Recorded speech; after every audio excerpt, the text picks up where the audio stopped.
Hello, we're here with the final one, final division preview. What is it, Sam? It's the sixth episode. It is the National League East. National League East. Yeah, the hyped up one, really. Seems like all the news in the offseason has been about those teams. Well, mainly the Phillies, to be honest. But Well, it's been yeah, they've all done a sort of big stuff. I mean, the Braves less so, but then, like even the Marlins were at the centre of it because of the tedious Real Muto stuff. yeah, and like the Nationals lost Harper, signed Corbin and Dozier. Anyway, yeah, a lot's happened with that division, and might actually struggle to fit this one in. So we should probably get on with it. Yeah, let's rattle. I guess literally, what is there to say about the Marlins? We're gonna have to really work on the Marlins. Basically, possibly at the worst point now. Might be the worst point of the rebuild. They've only got a couple of upside guys, haven't they? Really. Yeah, there's And then Brent Faro on there. Is like the two really yeah, interesting ones. I mean, Uh, hoping that Brinson like lives up to like, some of the hype. But he was absolutely terrible last year, so they've not even got like good guys now, have they? Like they've lost Real Muto now. Justin Paul's not there anymore. Even the people that were like half decent, they're gone. So it's sort of they've got like a little mix of a couple of young guys, and then just like what is it, like Scranton, Neil Walker. yeah, people that are just not very good anymore and old and just sort of pointless. And they've not got that many good prospects coming up either. Just an absolutely horrendous situation, and they could be the worst team in baseball because of the division. Yeah, I don't think that's that impossible. I mean, They, it's they, like it's gonna be like close to it's what is like 70. Is it 70 odd they're gonna play? I think it is, isn't it? yeah, is it 19 against each team? Is that right? Might be something like that. So that'd be 76. Yeah, 76 games against teams, all of which are a lot better than them. yeah, and yeah, and there's not really that much else to really be interested in other than they're just going to lose a lot, and they're just hoping that someone breaks and gets some value so they can trade them for a couple of prospects. So really, that's pretty much their game for the next couple of years probably. But yeah, Yeah, there's not much more to it than that, is there? They've let's yeah yeah. Let's not bother with them. Let's not let's talk actually about it. move on now because this is actually we've actually got a lot to say about the others probably, and we're not going to do the thing where we spend 10 minutes talking about the worst team, especially in this division. So, who do we go with next? Who is the fourth best team, or going to be fourth? I I mean, it's don't have a clue. very difficult to predict. Should we talk about the Mets? Let's talk about the Mets. I don't think they'll be fourth, but let's talk about the Mets. I don't really have any idea what order they're going to come in. I feel like No, they all like going to be very close. I feel like splitting these four is a lot Someone's harder. probably going to get a couple of injury, like bad injury luck, and then they're going to drop off. But like, I look like they're all going to be close. I feel like there's a lot more negativity around the Mets than is really like deserved. Yeah, I think I agree. Like, some of it comes from the injury stuff. That this idea that injuries are just like innately part of it. Also, I think the idea, because they won't spend like the Yankees have done in the past, it's considered they're always being super cheap, and maybe Yeah, they're not spending as much as they could slash should. But I think they did well considering their budget. I liked almost all of their moves. What I didn't like was them not getting a fifth starter. That was the thing that really yeah, haunts me with them. like Gio Gonzalez, Yeah, that seemed who's like just gone such to a the good Yankees fit. in the minor league deal. It's like, Give him the it's three just million. someone like that. Yeah, take on a major league deal. But yeah, it's the thing is, I think like always, there's the big thing of Syndergaard and DeGrom's health. I mean, I think with DeGrom, with the thing like we keep saying of Yeah, he was a 10 WAR player last year, and a lot of people are probably thinking now DeGrom is now the best star in baseball, and it's like, I mean, he has been really good before, and also been injured a lot before. It's like, he's probably not going to be quite that good. But it's like the question is, if they actually managed to have like a full year of Syndergaard and DeGrom fit. Well, and Wheeler. Wheeler was Yeah, nails last year. I look at DeGrom's 2017 though. He was durable that year and just wasn't anywhere near as good. Like a yeah. 3.5 FIP. Like it's. So there's a bit of uncertainty really with him. I think he's probably going to be between those two guys. I mean, the Yeah, idea that he's going to be anything like last year I is don't think he's going to be that obscene. good.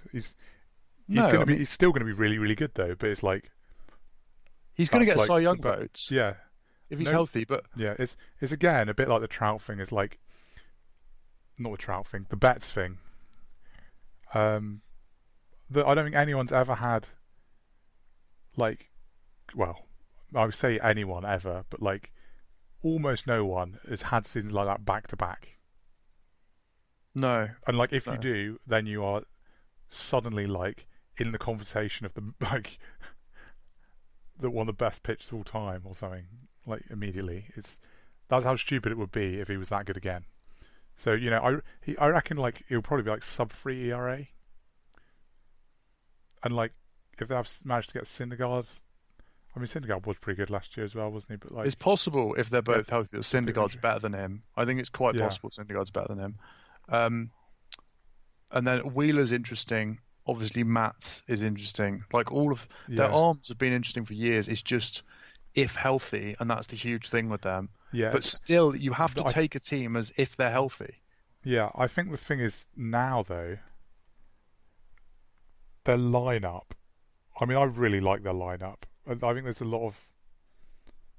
I think it's quite an underrated lineup, potentially, Oh, I think it's massively and with the underrated. depth. There's absolute nonsense spouted about their lineup. I mean, I I think think there's an argument they have the best lineup in the division. that I suppose there's sort of a couple of prospects slash guys that haven't played that much or been good that much in the majors.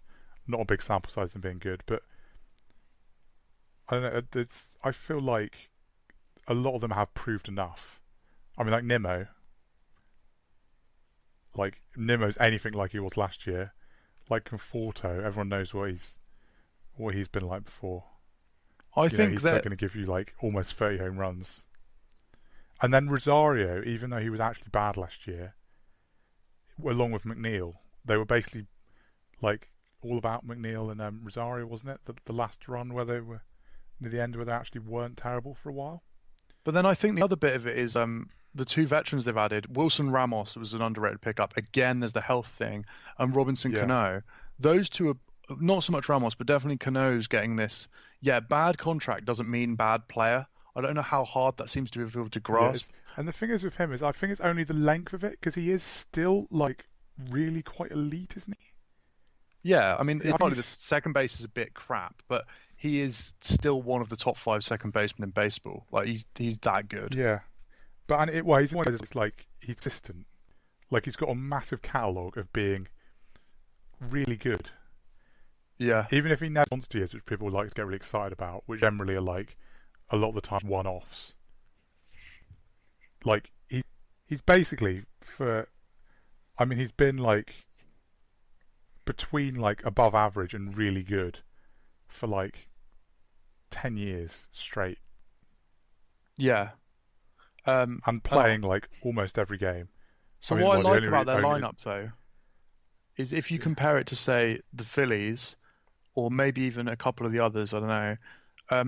You've got Nimmo and Conforto, who I think like that the sky's the limit for those two. And then you've got the same for Peter Alonso. And then you've got the veterans like Ramos and Cano, who are like, yeah, they're just good. yeah. And it's just, It's the nice mix to get. yeah. Whereas, so you look at someone like the Phillies, they've got the like superstar guys, but they've also got a few guys who are no upside. I feel Yeah, it like it's doesn't feel possible. like upside with some of their guys. Yeah, No, I think the Mets lineup, if healthy again, that's just a question that people always put to the Mets more than other teams. Um, they could all be like well above average. Yeah, You might not with the have chance any. of a couple of them being really good, like Nimmo was last year. Yeah, but they're not going to have. So like Bryce Harper could win MVP, but it doesn't Yeah, matter if Michael Franco and they're Abdul almost Herrera are certainly rubbish. not going to have a proper MVP contender, but they're going to have a lot of guys that could be like close to All-Star. Yeah, and I feel like, that's awesome. I mean, that's basically how you should do it. or Because then like if there's not really going to be any holes possibly. I mean, centre field maybe, but like everyone has a hole in centre field, don't they? well, and there's my favorite Keon Broxton, who they got for not very much, Yeah, if he makes the roster, and he's like an elite glove with speed and and hits the mindless ball power. really hard. Yeah, Yeah, which it's the even if he has like the low rate stats, he's basically like an absolute like the most budget 2020 player you can get. It's like if he plays a full season, you can be pretty confident he's going to get steal 20 bases and hit 20 home runs, which is pretty handy for someone that's like just seems to get discarded. And yeah, what the thing with his rate stats though is a lot of glove first centre fielders like him have similar rate stats, yeah, it's just strike that, out less, but and they they then don't hit 20 home runs. Like, give me the guy that hits 20 home runs, and yeah, he doesn't get on yeah base, but when he does, he's going all the way around the bases, so it's fine. Like, yeah I've stealing them or hitting over the wall. well, obviously it would have been cool if they could have, I don't know, swung a trade for a really good centre fielder or had Or they'd randomly signed developed. AJ Pollock or something. Yeah, although, yeah, I mean, then you talk about injuries in the Mets, but yeah, I Yeah, agree. Like having his bat would be awesome, but I think in their budget, and I get there's sort of no need to like. I don't think there's much point complaining about the budget because it just is what it is. We can't do anything about the fact that these millionaires don't want to spend a few more million to have a better team. Like that's kind of yeah, yeah. Well, if we just say the hard budget is what they're working to, and they've added Edwin Diaz, yeah. um, Edwin Diaz. That's they added Justin Wilson and Jeros Familia as setup for him in the bullpen. They kept their stars. They talked about trading away pitchers so they could do this kind of contend and rebuild. Didn't do that. They've got a elite second baseman. They've got Jed Lowry. I think they've done brilliantly this offseason. I feel like always. I feel like there's a big window with the Mets because there's one of those franchises stuff just seems to go wrong. Yeah. But also like if it doesn't go wrong, like if stuff goes like slightly right for them, they could be really really good. Like Well, with and then Peter Alonso coming up and they made the World Series last time. The stuff went really well. They also lost the wild card game the next year. But like they, yeah. when stuff has not been Actually, wasn't cataclysmically Degrom bad, even? It wasn't Degrom even injured quite a lot that wild card season. I think he might have been. Yeah, I can't remember I'm not exactly. quite But sure, but I feel like he was. But that's what I mean. Is like I feel they've not even had that many seasons where like their two top guys have both been like 100% and like yeah, fit like all year. we haven't even mentioned the great Yoenis Cespedes nightmare. Like he could come back. Yeah, That this lineup that and we it feels like they need him. no, and I think that's amazing that without spending like nutcases or making it so they've got the worst farm in baseball, they've developed a lineup that doesn't need their superstar to maybe be the best lineup in the division. Like they paid him like perennial all-star money. Yeah, And I think that's, they've certainly got the most. Well, I guess the thing is with the prospects and young guys, that's where the uncertainty is. Is it feels like they could end up having holes in the lineup if those guys are terrible. But on the other hand, perhaps. if like even if those guys are just sort of like usable, so they don't have the holes there, then they've got a really deep lineup. Or on the other hand, if they're like better than average, But they've got loads of it's insurance. suddenly That's really the other good. good thing they've done. Is so Dom Smith is going to start. It looks like at first because he's played well in spring.